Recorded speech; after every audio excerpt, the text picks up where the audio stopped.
এছা সামান্য বৰষুণতেই পানীত ডুব চাই হালুৱাটিঙৰ এটা পথৰ দুৰৱস্থাৰ যাতায়াতত জমৰ যাতনা ভোগাইছে হালুৱাটিং বজাৰৰ বৰা কলনী পথে। পুৰণি আমগুৰি সমষ্টিত অন্তৰ্ভুক্ত হৈ থকা 61 ৰাষ্ট্ৰীয় ঘাইপথ সংযোগী এই পথটো নিৰ্মাণ অথবা মেৰামতি কৰিবলৈ সময় নাপালে আমগুৰি বিধায়ক প্ৰদীপ হাজৰিকাই এছা সামান্য বৰষুণ অহাৰ লগে লগে পানীত ডুব যোৱা এই পথেদি যাতায়াত কৰাত জমৰ যাতনা ভোগে এই বৰা কলনী প্ৰায় 300 পৰিয়ালে। শিক্ষানুষ্ঠানলৈ যোৱা ছাত্ৰ ছাত্ৰীসকলে হাতত চেণ্ডেল লৈ যাতায়াত কৰিব লগা হয়। ৰোগীক চিকিৎসালয়লৈ কঢ়িয়াই নিবলৈও আগবাঢ়ি নাহে কোনো ধৰণৰ বাহন। ৰাইজে এই পথটোৰ নিৰ্মাণৰ বাবে পঞ্চায়ত অথবা বিভিন্ন বিভাগৰ সৈতে যোগাযোগ কৰিও কোনো ধৰণৰ সুফল পোৱা নাই। বিশেষকৈ বাৰিষা আগমনৰ লগে লগে যাতায়াতত জিয়াটো ভুগিব লগা হৈছে ৰাইজে। নিৰ্বাচন আহিছে গৈছে, বৰা কলনীৰ ৰাইজে ভোটদান কৰিছে যদিও ৰাইজৰ এই পথৰ সমস্যা সমাধান কৰিবলৈ আশৰি নাপালে জনপ্ৰতিনিধি অথবা পঞ্চায়তৰ বিষয়ববীয়াই। আমগুৰি সমষ্টি বিলুপ্তি ঘটাৰ পিছতেই এই হালুৱাটিং বজাৰৰ বৰা কলনী নৱগঠিত নাজিৰা সমষ্টি অন্তৰ্ভুক্ত হয়। বৰা কলনীৰ ৰাইজৰ পথৰ এই সমস্যা সমাধানৰ বাবে নাজিৰা বিধানসভা সমষ্টি আগন্তুক হ'ব লগা জনপ্ৰতিনিধিগৰাকীয়ে ৰাইজক সকাহ দিবলৈ আগবাঢ়ি আহে নে নাহে সেয়া আগন্তুক সময়তে লক্ষণীয় হ'ব। শিৱসাগৰৰ পৰা ইমৰান ৰহমানৰ ৰিপৰ্ট, বিগ নিউজ।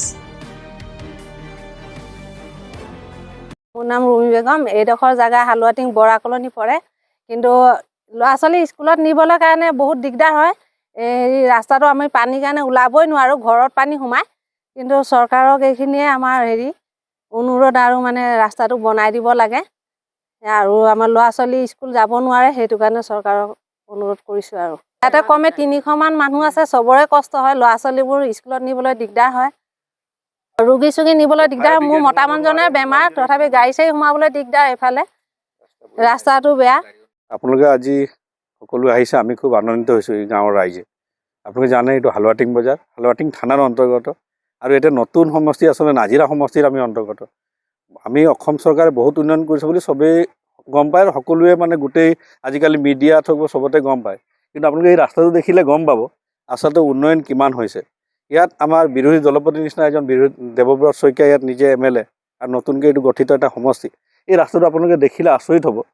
ইয়াত এজাক যদি বৰষুণ আহে, ইয়াত ল'ৰা ছোৱালী স্কুললৈ যাব নোৱাৰে, কোনো মানুহ ঘৰৰ পৰা ওলাব নোৱাৰা এটা অৱস্থা হয়। এই ৰাস্তাটো আচলতে কোনো কাণ ধাৰ নাই, কোনো গুৰুত্বই নিদিয়ে। গোটেই হাইৱেবিলাকত আপোনালোকে 61 নং ৰাষ্ট্ৰীয় ঘাইপথত আপোনাৰ ইয়াৰ পৰা খুব বেছি আপোনাৰ আমাৰ ৰাস্তাখন ভালকে বনাই দিব লাগিব। কাৰণ কেলে আমাৰ বহুত অসুবিধা হৈছে, আৰু স্কুল যাবলৈও ল'ৰা ছোৱালী বহুত অসুবিধা হৈছে। আমাৰ কেতিয়াবা কিবা এটা দৰকাৰ হ'লেও কাৰোবাৰ ওচৰত যাম বুলি ক'লেও আমি নোৱাৰোঁ। আজি যদি কাৰোবাৰ ইয়াত বেমাৰো পৰি যায় নহয়, এম্বুলেঞ্চ এখন সোমাবলৈও বহুত অসুবিধা হ'ব। সেইকাৰণে আমাৰ এই ৰাস্তাখন বনাই দিব লাগে। এতিয়া যোনখন চৰকাৰ গঠন হ'ব, সেইখন চৰকাৰে আমাৰ ৰাস্তাখন বনাই দিব লাগে। এইটোৱে আপোনালোকৰ লগত ওচৰত কৈছোঁ। আৰু আপোনালোক কি কৰে, বহুত অসুবিধা পাইছোঁ ৰাস্তাটোৰ কাৰণে। আমি বহুত চেষ্টা কৰিছোঁ, বনাব নোৱাৰিছোঁ ৰাস্তা। হালুৱাটিঙৰ ৰাস্তা হয়তো আমি পাৰ হ'ব নোৱাৰোঁ, গাড়ী এখনো আহিব নোৱাৰে। আমাৰ এই দাদাজন আহিছে, মহাদেৱ দা, তেওঁ অকণমান ঠিক কৰিলে কাৰণে আমি অলপ আহিব পাৰিছোঁ। ৰাস্তাখন বহুত বেয়া কৰিছে। ৰাস্তাখন বহুত অসুবিধা পাইছোঁ, চবৰে অসুবিধা হৈছে, হয়নে নহয়? চবৰে অসুবিধা হৈছে। আমাৰ স্কুল যাবলৈও ল'ৰা ছোৱালীলৈ বহুত অসুবিধা হৈছে। সেইটো মই বাদেই দিছোঁ, কিন্তু আজি যদি কাৰোবাৰ বেমাৰ এটাও হয়, এম্বুলেঞ্চখন ওলাই যাবলৈ মানুহ মৰিয়ে থাকিব ৰাস্তাত সোমাওঁতে। সেইকাৰণে আমাৰ ৰাস্তাখন ভাল কৰি দিবই লাগিব আৰু লাগিবই।